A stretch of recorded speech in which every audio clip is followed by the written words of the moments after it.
Herkese salam, mən klinik psixoloq Hüseyn Vasada və bugün sizə bir neçə sual göstərəcəm. Hansılar ki, sizin problemlərinizi həll etməkdə sizə köməklik göstərəcəklər. Birinci sual, çox banal eşidilsə də, probleminiz nədir?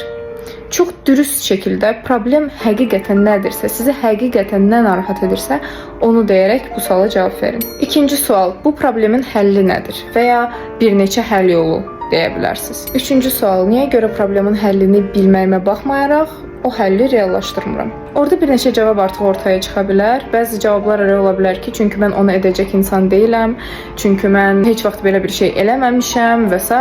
Digər sualımız da, niyə görə onu edəcək insan deyilsən?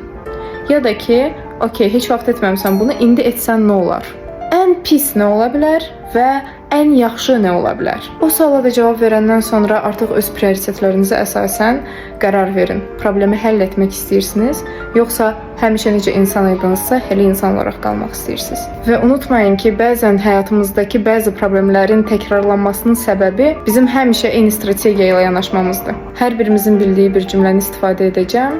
Eyni addımları atıb fərqli nəticələr gözləmə və stereotiplərsiz psixologiya üçün məni izləməyi unutma. Hələlik.